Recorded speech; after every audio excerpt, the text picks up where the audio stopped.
Hello and welcome to this unique BFI Film Academy scene experience, which is part of the 68th BFI London Film Festival in partnership with American Express. I'm Moshe Andrew, a BFI Film Academy young programmer. Today, I'll be interviewing a filmmaker on their new film, which is being screened at the London Film Festival as part of the Generation Now programme. Generation Now shorts explore what it means to be a young adult in the world today, exploring issues from gender and identity to mental health and community. All Generation Now shorts will be available UK-wide on the BFI player for free for the duration of the festival from now until October 20th. And as always, we'll be covering several film-related aspects in our BFI Film Academy scene today, hoping to inspire and encourage more films from young filmmakers from across the UK and beyond. Now, without further ado, I would like to welcome our filmmaker, Sarah Blok, who will be discussing her new film, Trouble, which has already gained notoriety, with Sarah being nominated for a student Oscar for her work on the film.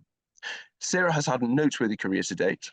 For her 2018 debut, Nobu won 8 international prizes, and her 2020 film, Baba, won Best Film at the Aesthetic Film Festival.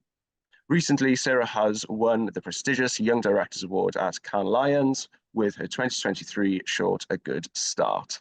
Sarah, welcome. Thank you. Thanks for the introduction. All right then. Well, I am going to go straight in with the questions, if you don't mind, Sarah, for we have so much to unpack. Firstly, let's talk about Trouble. I love the genuinity each character delivered in their performances and the raw storytelling throughout. For those who haven't seen it yet, what can audiences expect from your new film? It's a family drama.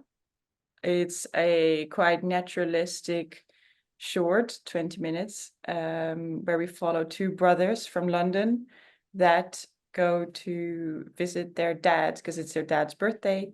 And the mom shows up uninvited because they recently got divorced. And it has some formal play to it as well.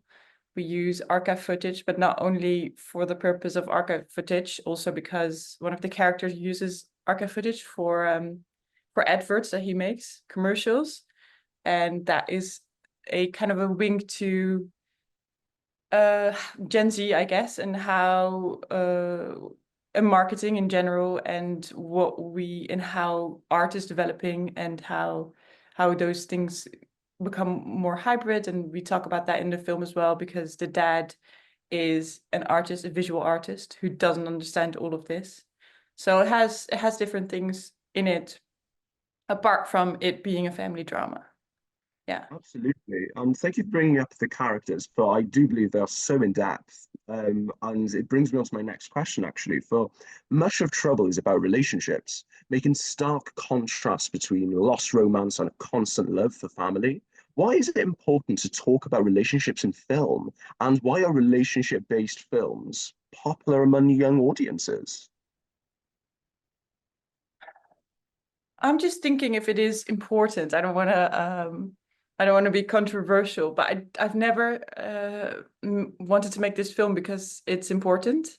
I think films that you feel are important, not always, but a lot of films that have this urgency and are important also can, I'm quoting a producer here, can be an emotional blackmail because you have to see them.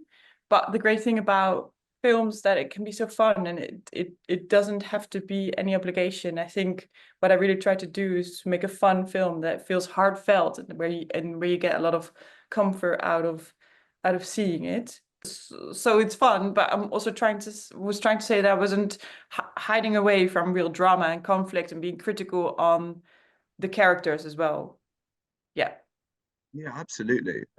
Thank you, Sarah. Thank you for sharing. Trouble was selected as part of the Generation Now programme at the BFI London Film Festival, which includes films that represent issues facing young people today. The Generation Now programme is strong, alluding to young audiences and issues that they face. Do you feel as though Trouble has found its home in this programme? Do you kind of think it fits in? Yeah, I'm super excited. I've looked at the program. can't watch them yet, of course. But all the other films look amazing, and I didn't know when I was making the film that it was how you sort of curated it, a film for young audiences, really. But it's fun to be a film for young audiences, I guess. Yeah. Absolutely. And so much so, I do believe that they actually are available from, I think, the last few days, I think from the Are they 9th. already? I Oh, because believe, I believe, when I yeah, looked at it, it says the coming soon. Oh, so I just assumed. Okay. Okay, so I need to. That's so. I being believe so. So, evaluated. Austin, you can say it's confusing. They will be available when the interview's out, but they're not Mm. available now. They come out tomorrow Oh, I see. when the Oh, festival okay. starts. So maybe just say that. Oh, right. Okay. But when this goes live, they will have been Once this out. is live, they will be out, Right. but Yeah. they're not Right. available now. They Okay, got I tomorrow. understand. Bob, thank you so much for jumping in, Ruben. That's As okay. you can see, Ruben is here for a reason. But he'll jump in when and fact check us as we go along. Wonderful. So, Sarah, yes, I do believe that the films will in fact be available as the interviews come out. So you'll be able to watch them in no time at all. I will. Wonderful. All right then. Well, in Trouble, there's so much depth to each character, and I really, really want to dig into kind of your writing process and how you've actually crafted these stories, if you don't mind. For I was really touched by them. Um, so much of the family's past is kind of left unsaid. What steps did you take in developing the backstory for the family to get them to where they are in the film? Yeah, well, first of all, I think it's good to tell that the film is really developed with the two actors, the two main actors, really in the first steps of the process. So they were me, Shadrach, and Isaac were talking a lot about the script before this whole thing, before even getting into the rehearsals. Actually, Isaac, uh, I had worked with Isaac and with Shadrach before, and it was on the set of A Good Start, another film I made, where Shadrach sort of proposed this idea of making a film about brothers with Isaac in it, because we were just having so much fun with improvising on set, and the collaboration was very easy and fun, and the same for Isaac. So that really worked out with what I wanted to do for my graduation film as well, where I wanted to talk about family dynamics anyway, and the sort of reversed role of kids and children and parents, and who is the caretaker when for and that kind of stuff. So talking about creating depth for characters, I think that's very important, that for me anyway, that in the process they got involved way before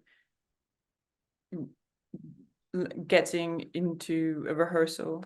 So I wrote the script together really, and what we then did was basically spend all of our budget on rehearsal days to get the 4 actors in.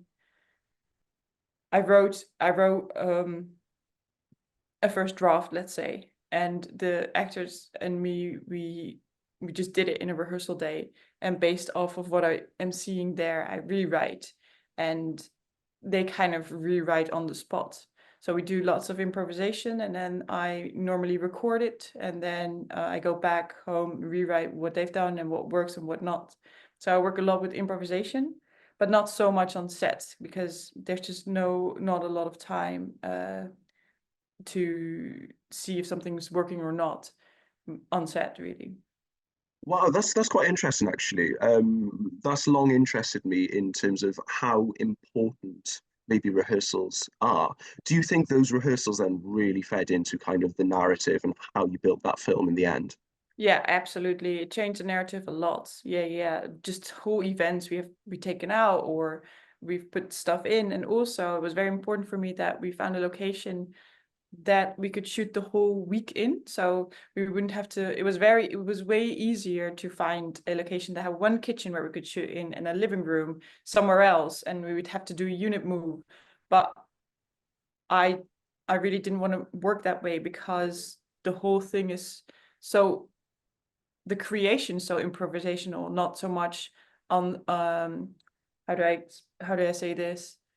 the storyline is getting developed in the shoot days as well. So that I really wanted to be able to go back to a scene the next day if something wasn't working, or if a story would develop differently, and not have lost the kitchen. And for those pragmatic reasons, not have been able to change the story, if you know what I mean. So that's something we prioritized. We prioritized rehearsal days and location. Yeah. Wonderful. Well, that actually brings me on to my next question brilliantly. Thank you, Sarah. You're almost doing my job for me. The location is a beautifully lived-in family home that matches that kind of creative aesthetic of the family portrayed in the film.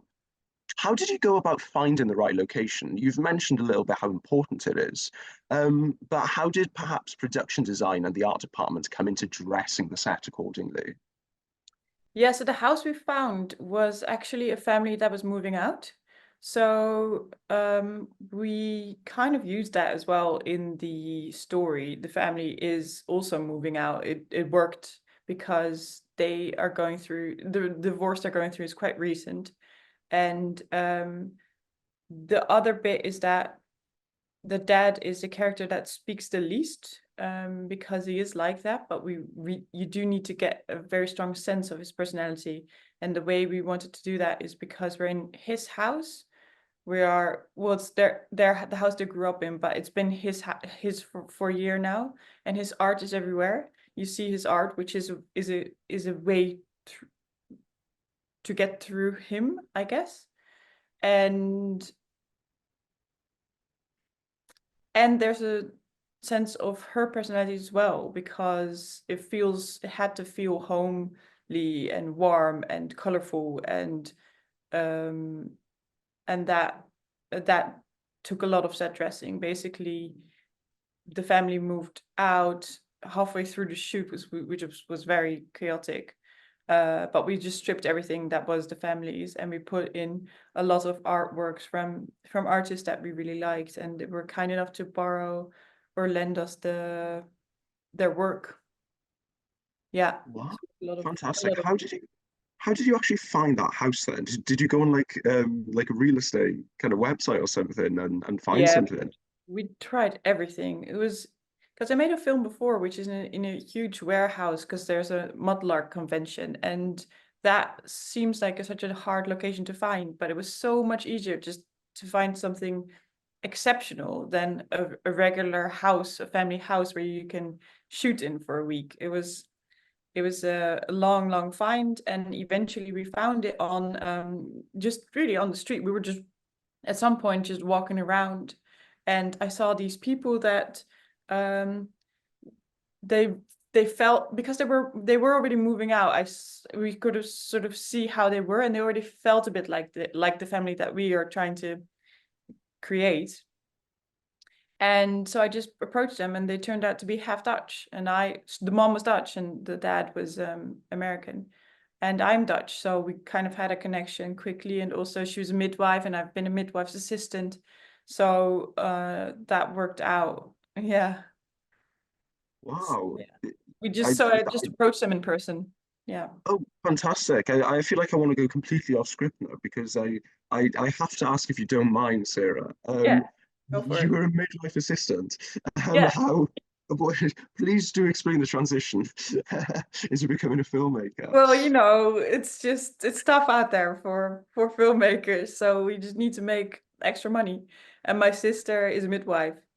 So she taught me everything I need to know as an assistant. And because they were looking for an assistant in their practice for a summer, and because she then taught me everything, after that I knew everything. So I applied at different practices, and that's how I became a midwife's assistant. Yeah, I've done it for 2 years. Yeah. Oh wow, that is fantastic. Do you, might be a bit of an odd question, but are any of those skills transferable into kind of being a filmmaker? I guess being empathetic. Yeah, that's the one I would say. Yeah, I think Trouble really kind of delivers that, especially with your writing. I was kind of taken aback by how empathetically you delivered kind of quite a deep story, quite an almost grueling story of kind of family separation. So I'm guessing that all links up, right? All those life experiences.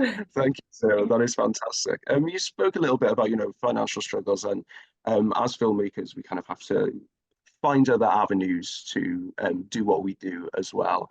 Can you talk perhaps a little about either financial or resource struggles that you have had maybe in getting your earlier works made, and perhaps what kind of barriers that made the making of this film difficult, perhaps?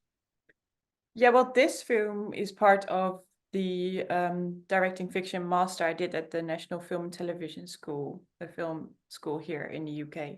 So we received a budget to make this film. So this one, we don't had any of those struggles, apart from the budget being obviously a bit tight and having all of those productional challenges. But that's not like, that's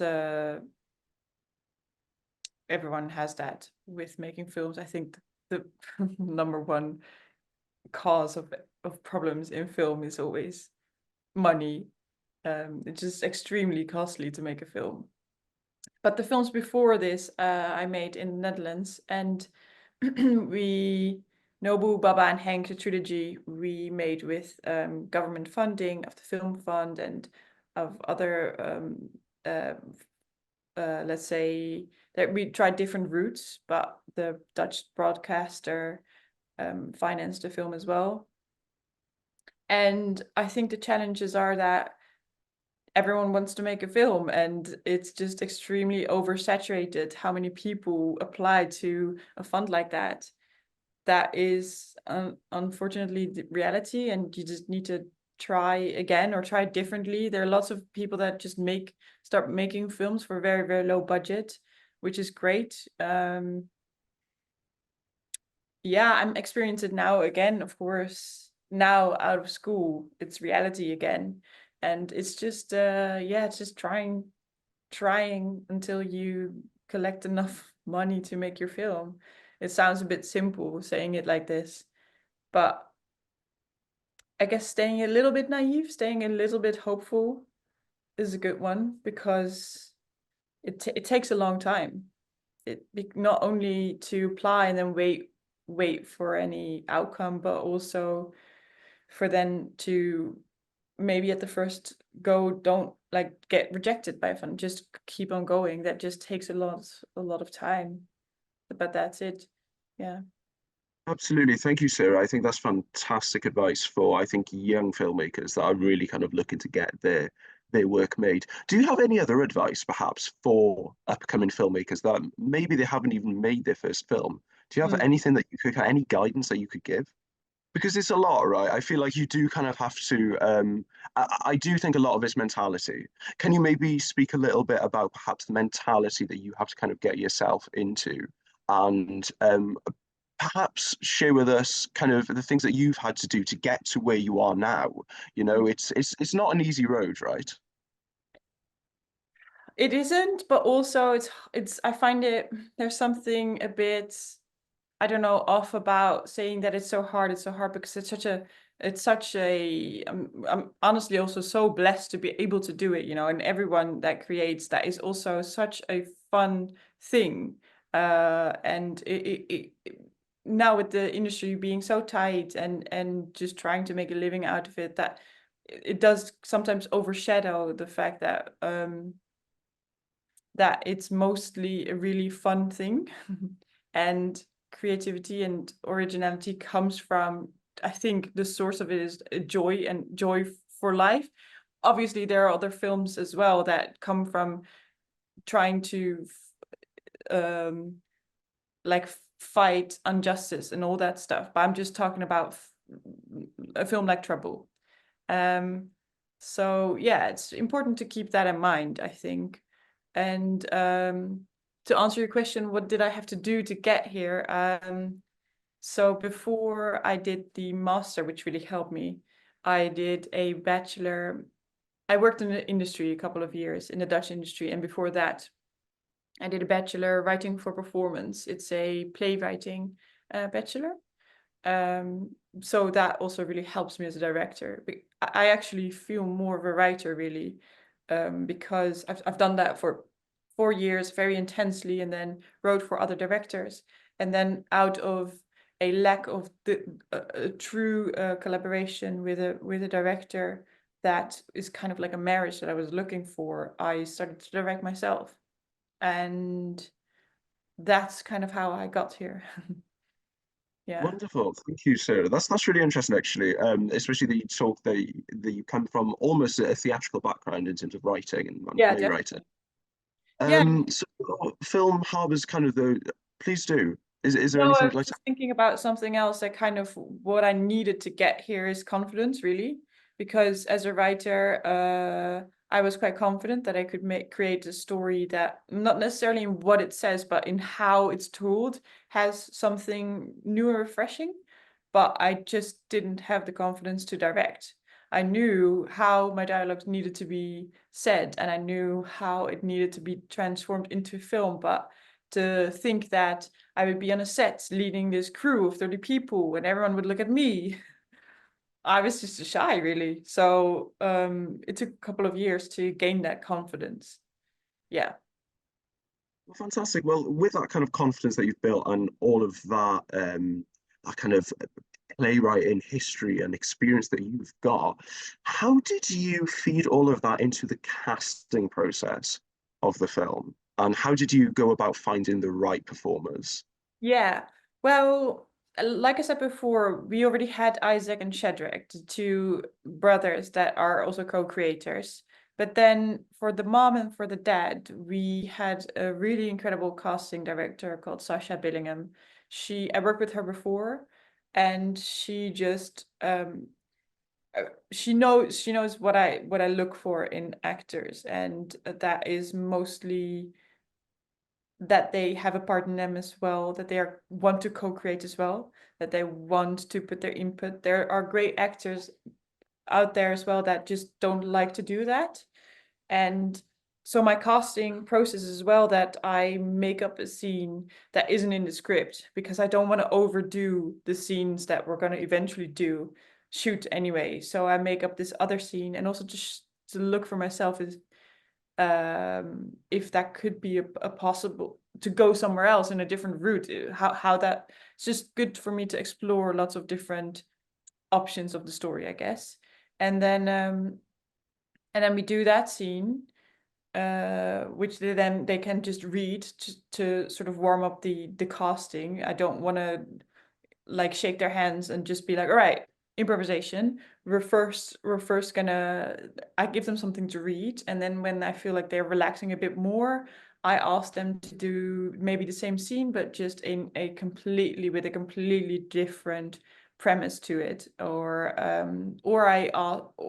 basically what I'm trying to look for is very different in every actor. Sometimes I see a beautiful fragilities to someone, and I want to see if they can also be very distant and cold, and then I'm looking for the other side. So then I'll say to them, this is great, can we now do completely the opposite? And for another actor that I do see something very stern and aloof, then I would ask them, can you make this very soft? So every casting is different, and I enjoy it a lot, and it's really helpful to develop the script as well. Is there perhaps a point in creating a film that really stands out for you? Is there kind of, I don't know, for example, is the casting process, would you say that's kind of like your favorite bit? Hmm. Oh, I love every stage of directing. Oh God, that sounds so corny, but it's true though. And also, I also hate every stage. You also get tired of every stage when you're writing. First, when you start off, it's so great and you have all these possibilities, and then you get stuck, and then it's horrible and you don't know, and you think it's shit. And then you kind of get out of that, and then the shoot itself is it's like a high. It's just constant adrenaline, and then when it's shot in the edits, that for me is so transformative, because I'm really explorative in the edits. We have very different versions of the story, with scenes taken out, complete voiceovers that are in there, or just are completely different scripts of the voiceovers.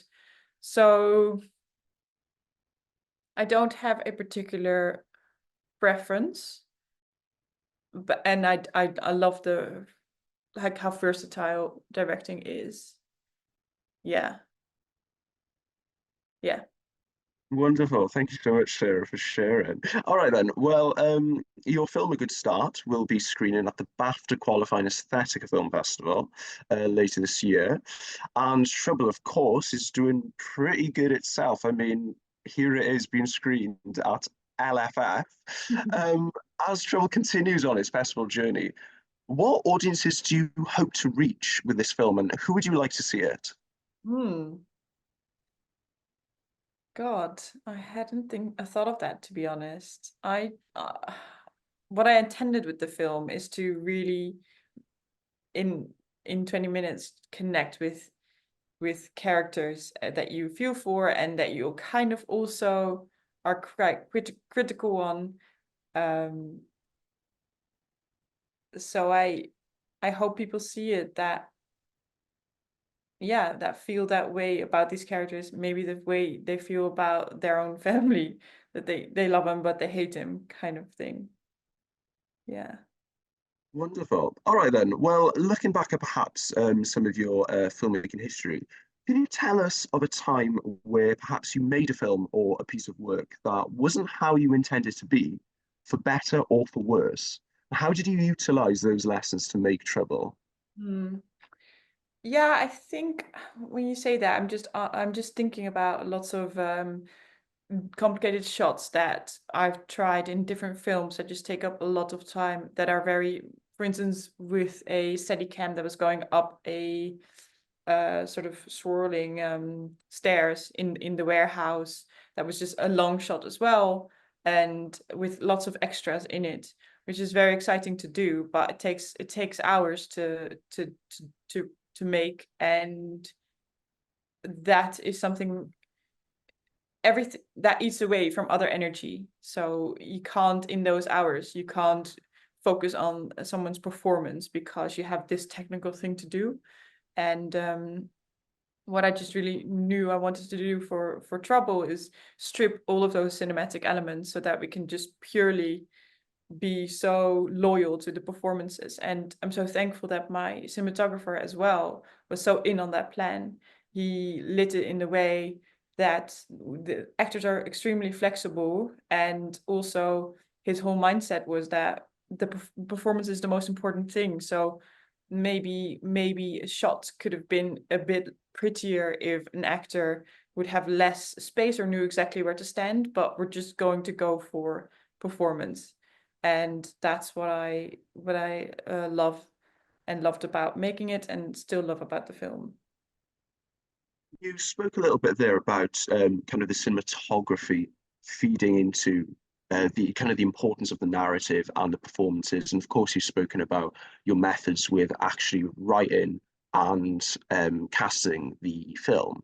Can you perhaps speak a little bit about, I guess, how you get those performances from those characters, and how important is it perhaps for a whole crew to kind of work in tandem together? Yeah, super important. My first AD, yes, Evans, she's so great and such a good time, and but also a student at the film academy, and or at our film school. And it was, I think, maybe her second production, or a longer graduation film. And at some point, we just need to make the day, and we were rushing, and we so noticed that the actors felt that rush. So we said to each other, okay, even though we don't have time, we need to performatively make sure they feel like we have all the time in the world, because if we're rushing and they feel like they have to get their performance out, that's just not how it works. They're not a cinematographer that can just get the camera and just shoot and go. It comes from a very emotional place. The scenes are very emotional. We had to slow down, And so for ADing, that was apart from the rest of the crew, that was a very good lesson for both of us. And as soon as we realized that, everything went so much quicker and so much more in a flow and so much more together. Isn't it that saying, when you want to rush, slow down or something? I don't know, maybe this is the Dutch saying, not an English saying, but that was really true. Yeah, we're trying to rush and we just couldn't get him. We had to take the new take and a new take because the performance wasn't there, because they felt tense. They felt the tensity of the crew. Yeah. I think whether it's a Dutch saying or not, I think that applies. And I think if you were to give one bit of advice to young filmmakers, I think that it would be that. I would live by that. I'd have it on a magnet on a fridge. I think that's some good advice. That. Thank you so much, Sarah. That kind of brings us to the end of our interview. So I've got one last question for you. What's next for you? And are you working on anything new? Yeah. I'm working on a thriller, actually, completely different from Trouble, but it's going to be a comedy thriller set in Mexico. It involves the cartel and expats, and it's based on a true story. And that's all I can say about it. Oh, I feel like you're teasing us a little bit there, Sarah. It's just that I don't want to. More. It's just going to be a long story if I'm going to explain this whole plot and then this and then that. Yeah. Well, look, I for one can't wait to see your next film, and thank you so much for sharing some insight into being a filmmaker, being a successful filmmaker as well. And honestly, all the congratulations from me and everyone at the BFI Film Academy for getting your film Trouble screened at London Film Festival as part of the Generation Now program. That is no mean feat. So congratulations. Thank you so much. All right then. Well, that marks the end of our BFI Film Academy scene interview with Sarah Blok. Thank you, Sarah, for sharing an insight into the inner workings of a filmmaker and talking about your new film. Now, remember, Sarah's Trouble, along with all films in the Generation Now program, are available to watch on the BFI Player for free until October 20th as the interviews come out. If you can, be sure to check out our BFI Film Academy days at the London Film Festival, including several free and accessible events at the gallery. I, for one, will be hosting a discussion on Celtic language filmmaking with Celtic language filmmakers. Perhaps I'll even speak a little bit of Welsh, who knows, with other young programmers hosting events too on the 19th and 20th of October. So do keep up to date with them. Now, the next interview will be available from 6 p.m. today and will feature a discussion on Midnight Rising between fellow BFI Film Academy young programmer Katia Heather and filmmaker Eileen Yee. Sarah, thank you so much. And thank you to all of you for watching this BFI Film Academy scene. Thank you.